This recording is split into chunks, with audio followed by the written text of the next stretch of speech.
Olá, tudo bem? Começando aqui novamente.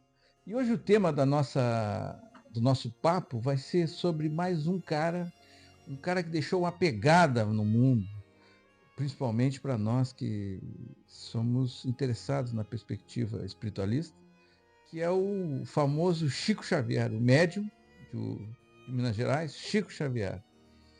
Chico Xavier é muito importante para nós porque ele traz através dos seus livros uma compreensão melhor do mundo espiritual. Nós que estamos falando aqui sobre conhecer melhor o mundo espiritual, Chico Xavier, então, tem uma fase, principalmente a fase quando ele conhece André Luiz e começa a psicografar sua obra, que ele traz relatos que complementam a obra de Kardec. Então, por isso que a gente vai hoje curtir e conversar bastante sobre Chico Xavier. Bom, quais são as referências que eu tive para a montagem desse material? Primeiro tem um filme do Chico Xavier, né, que estreou em 2 de abril de 2010, a data em que o Chico Xavier completaria 100 anos. Esse filme é baseado na biografia de Chico Xavier, feito pelo jornalista Marcel Sotomayor, e traz um pouco da sua vida, do seu trabalho. Os filmes que vieram depois, que psicografados por André Luiz, que é Nosso Lar, e Nosso Lar 2, que na realidade é um segundo livro psicografado por Chico Xavier, que é Os Mensageiros. Então, esses livros também trazem muito dessa perspectiva da vida espiritual. Né? Só para ter uma ideia, esse filme alcançou a marca de mais de 3,5 milhões de espectadores no cinema. Isso é bastante. Um filme brasileiro, nacional, não é? Também os próprios livros do Chico Xavier também são uma referência, trazem muitas referências dele. Os livros que ele psicografou, né? E também eu busquei vídeos de algumas pessoas que tiveram uma vivência com o Chico, que é o caso do Geraldo Lemos. Então ele tem vasto material na internet, inclusive tem livros sobre o Chico Xavier, sobre a sua obra. E também, como nós vamos falar principalmente da psicografia de André Luiz, o Dr. Décio Landoli Júnior, né, um médico em que faz parte da Associação Médica Espírita, né, Associação de Médicos Espíritas, e ele, inclusive, internacional, fez várias palestras fora do Brasil sobre o tema, e ele traz uma análise, inclusive ele tem artigos científicos sobre algumas questões que vieram na obra de André Luiz, e ele faz uma análise bastante interessante sobre o que foi dito por André Luiz há mais ou menos 80 anos atrás, nos seus livros, né? Começou 80 anos atrás, e o que a ciência já avançou e que vem comprovando as teses de André Luiz naqueles primeiros livros dele. Então hoje, basicamente, a gente vai falar sobre Chico Xavier e André Luiz, em sua obra extensa. Por que ele é referência do nosso estudo? Porque vocês sabem que o objetivo, além de desbravar o mundo espiritual, Kardec traz uma série de questões sobre a mediunidade, sobre a evolução, os códigos morais e o que isso impacta na nossa vida, né? Mas nós vamos um pouquinho além, queremos falar sobre transição planetária, urbanização extrafísica, transmigração planetária, a vida no mundo espiritual. Então, por isso que o Chico Xavier, na sua obra, tem muita referência sobre esses aspectos, né?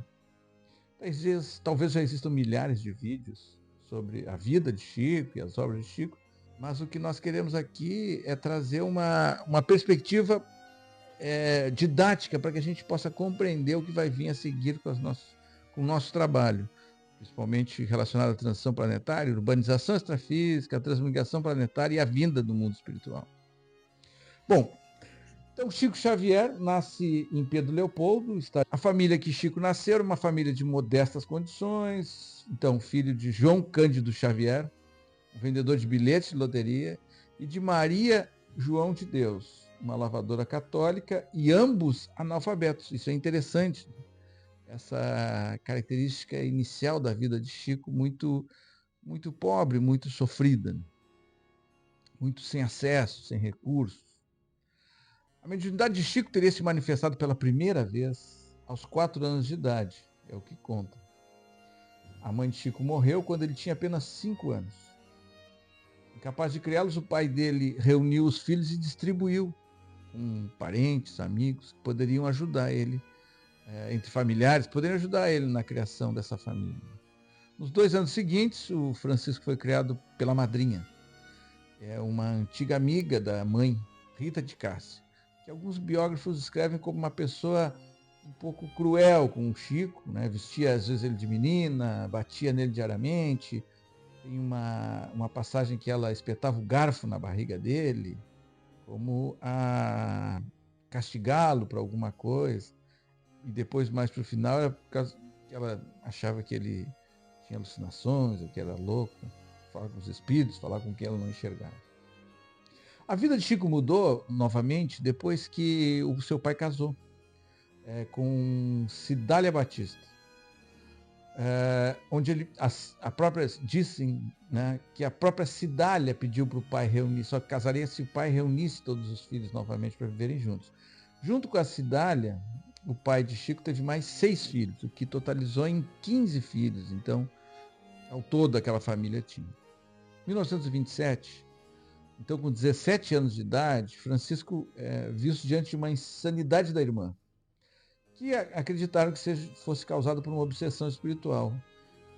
Foi aí que ele teve contato com o espiritismo, que ele foi socorrido por uma pessoa que também fazia práticas espíritas e que, na sequência, começou a indicar para o Chico qual caminho a seguir na questão espírita. Foi aí que ele teve contato com Allan Kardec e começou também a estudá-lo.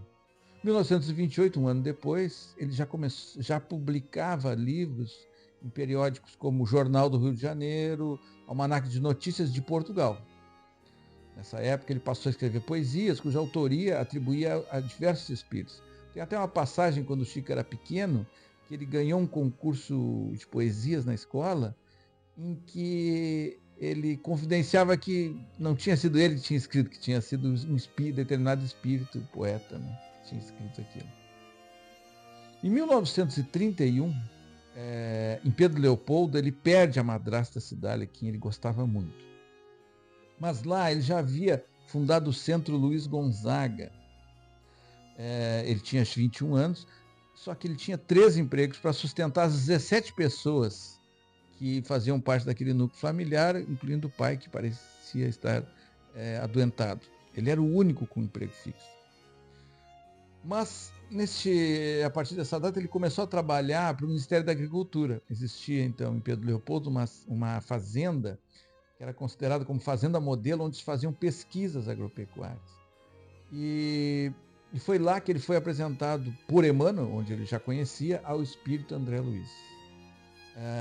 Quem cuidava da fazenda, o administrador, era um pesquisador, um doutor, que era o senhor Rômulo Joviano, que morava lá, onde ele administrava, e coordenava as tarefas do Ministério da Agricultura com pesquisas em laticínios. Eram de uma família católica espírita, e o irmão do Dr. Rômulo era vizinho do Chico, era médico. E havia conversado, então, com o Dr. Rômulo, em que procurou, então, levar até o Chico esse emprego, né, para que ele tivesse uma condição monetária, econômica, para poder se subsidiar, e também uma certa tranquilidade para poder realizar todos os seus trabalhos que já vinham acontecendo. Lá, então, ele trabalhava nessa fazenda modelo de dia, e à noite, ou após o trabalho, ele psicografava, fazia suas atividades espíritas na casa da família, no andar de baixo. Foi lá que ele escreveu 2 romances de Emmanuel, principais, né, 50 anos depois, e Renúncia, que falava sobre o envolvimento dessas pessoas, desse núcleo familiar, desde aquela época de Cristo, ou próximo a Cristo. Nesse local, ele também psicografou toda a obra de André Luiz, até Evolução em 2 Mundos, em 1958, e mais todos os romances de Emmanuel. Então ele psicografava sempre à noite, né? Sempre que acabava os seus trabalhos. Ele deu início aos livros. O primeiro livro dele foi a obra Parnaso de Além-Túmulo, publicada em 1932 pela FEB, já então Federação Espírita Brasileira. Ao longo da década de 30, ele publicou a obra Brasil, Coração do Mundo, Pátria do Evangelho, psicografada pelo então famoso Humberto Campos, um jornalista que já tinha falecido, já tinha desencarnado. Só que a assinatura de Humberto Campos, de alguém conhecido, trouxe uma consequência muito grande para a vida de Chico, porque foi a família, então, de Humberto Campos, que ainda estava viva, entrou com uma ação contra ele, porque ela reivindicava os direitos autorais.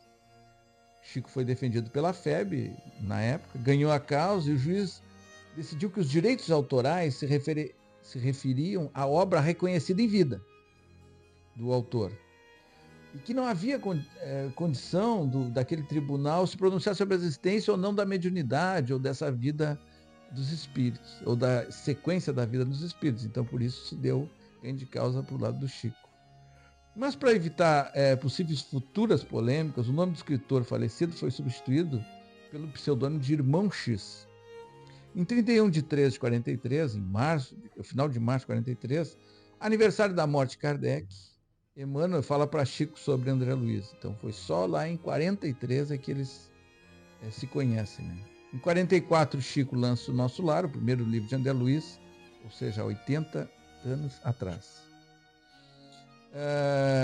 Ao publicar as suas obras, o Chico começou a assinar com o nome paterno, Francisco Cândido Xavier, mesmo não tendo Xavier. Que isso que ele veio descobrir depois, né? Quando entrou para o Ministério então da Agricultura, e que ele foi retirar uma certidão para ver o nome dele e viu que o nome dele não tinha o Xavier. Essa mudança foi oficializada em abril de 66, quando ele retornou de uma segunda viagem aos Estados Unidos.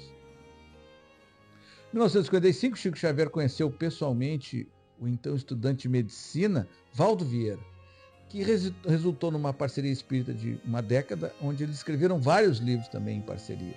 Essa parceria com Valdo Vieira durou então de 55 a 66. E resultou 17 livros em conjunto. Conta-se que esses livros, muitas vezes era escrito um capítulo por outro, uma folha por uma folha por outro. Às vezes na mesma noite, às vezes distante, às vezes em lugares diferentes, às vezes no mesmo lugar. No início da década de 70, outro marco da vida de Chico Xavier foi a participação no programa Pinga Fogo da Rede Tupi. Era um programa muito importante naquela altura, e ele deu uma entrevista ao vivo em 1971. Ele começou na noite do dia anterior, e essa entrevista atingiu 35 pontos de audiência, e foi reprisada 3 vezes em São Paulo e retransmitida para todo o Brasil, além de uma edição extra no Diário de São Paulo, com a íntegra do programa descrito. O sucesso do primeiro programa levou a uma segunda edição no mesmo ano, mais adiante, começando na noite anterior, também com grande repercussão. Atingiu 86% do índice do Ibope, um recorde de audiência segundo os próprios autores do programa, né, na televisão brasileira.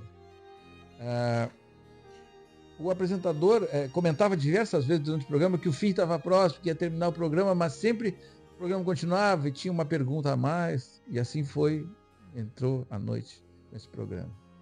Nessa década, além da catarata e dos problemas de pulmões, o Chico passou a sofrer de uma angina. Isso é importante comentar, porque às vezes as pessoas acham que a pessoa é médica, que a pessoa faz um trabalho espiritualista, que a vida é às mil maravilhas, que está tudo certo, ele é amparado pela espiritualidade. Até mas a questão de ser amparado, às vezes ela tem outra conotação.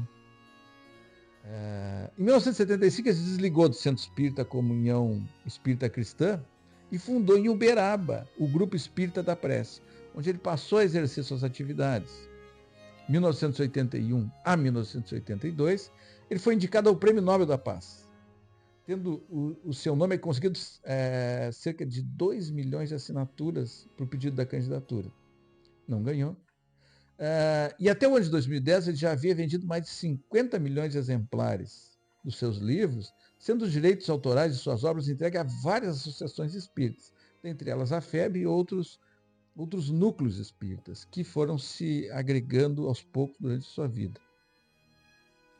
Pode-se dizer que o Chico teve 3 fases na vida, assim, nessa sua vida produtiva.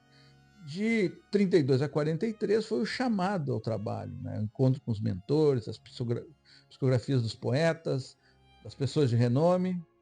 No segundo momento, a gente pode chamar um período de 43 a 71, que foi um período de esclarecimento, onde ele trouxe vários livros, ou psicografou vários livros que complementavam a codificação dada por Kardec, é o que se analisa hoje, né? Trazendo mais conhecimento sobre o mundo espiritual. Ele aumentou o trabalho com Emmanuel, né? Ele veio o André Luiz, se somou à sua psicografia, e de 71 a 2002, diz que é uma terceira fase, que é a fase da consolação. Depois do programa Pinga Fogo, o Chico tomou ele ficou muito mais conhecido do que já era. E então, caravanas de pessoas começaram a ir até ao seu centro em Uberaba para conhecer, para falar com o Chico e para assistir às cartas consoladoras, as cartas em que o Chico psicografava dos entes que tinham já desencarnado. Então ele ficou muito focado nesse trabalho, em coletâneas, né? E trabalhos mais, não tanto elucidativos, mas o doutrinários. Joana de Ângeles, em julho de 2002, escreveu um poema psicografado por Divaldo Franco, que dizia mais ou menos assim: nunca se escusou de ajudar, mas nunca deu trabalho a ninguém. Seus silêncios homéricos falaram mais alto do que as discussões perturbadoras e os debates insensatos que aconteciam à sua volta e longe dele. Sobre a doutrina que esposava e os seus sublimes ensinamentos, tornou-se a maior antena para a psique do seu tempo, assim como penetrar em mentes e corações para melhor ajudá-los, tanto quanto tornando-se maleável aos espíritos que o utilizaram por quase 75 anos de devotamento e de renúncia na mediunidade luminosa. Chico morre em Uberaba em 2002, aos 92 anos, no dia em que o Brasil se torna pentacampeão mundial de futebol, em 30 de junho de 2002. As pessoas perguntavam para o Chico, as pessoas mais íntimas, né? Perguntavam para o Chico sobre a morte, porque ele, ao final da vida, estava bastante doente, e ele dizia: olha, eu conversei com o Emmanuel disse que eu vou morrer somente quando o Brasil estiver muito feliz, justamente para não causar tanta celeuma. Então, Chico morre no dia do pentacampeonato brasileiro de futebol, onde todos estavam comemorando, aí Chico vem a falecer. O seu legado ultrapassou as barreiras religiosas e hoje ele é reconhecido como o maior líder espiritual do Brasil, sendo uma das personalidades mais admiradas e aclamadas do país, ressaltado principalmente por um forte altruísmo. Mais de 120 mil pessoas compareceram no velório do médium. Em 2021, Francisco Cândido Xavier teve seu nome escrito no Livro dos Heróis e Heroínas da Pátria, documento que preserva os nomes de figuras que marcaram a história do Brasil. Este livro encontra-se no Panteão da Pátria e da Liberdade, Tancredo Neves, em Brasília. O maior volume de publicações se concentrou com os espíritos de Emmanuel, André Luiz, Humberto de Campos, Neio Lúcio, Meimei Bezerra de Menezes, Cornélio Pires, Maria Dolores e entre muitos espíritos que assinaram, que colocaram a sua outorga nesse trabalho. Hoje atribui-se que Chico teve outras encarnações, como do próprio Allan Kardec, Platão, São Francisco de Assis, João Evangelista, entre outros. Mas não há confirmação de tais encarnações, são suposições, são análises que as pessoas chegam, mas o próprio Chico também não disse que tinha sido essas pessoas. Então, isso é, de certa forma, até agora, mera especulação. Também se atribui ao conjunto da sua obra uma complementação à obra iniciada por Kardec aproximadamente 40 anos antes do seu nascimento. O conjunto da obra e seu exemplo perante a vida representa um marco para o espiritismo na Terra. Bom, pessoal, aqui acaba a primeira parte do nosso vídeo, onde eu tentei retratar mais ou menos a vida de Chico Xavier e o seu legado, o seu trabalho. No próximo vídeo vocês vão poder olhar, vão poder perceber a relação com André Luiz e a obra de Chico e André Luiz, depois Valdo Vieira também contribuiu, e o que ele nos traz dessa figura emblemática que foi André Luiz e o que nos traz para o nosso estudo. Antes de terminar, eu queria que vocês, se pudessem, vão lá, dá o like, se inscreve no canal, quem não está inscrito, clica no sininho para que a gente possa aumentar o nosso engajamento e poder trazer conteúdo de melhor qualidade para vocês, tá bem? Até mais, tchau!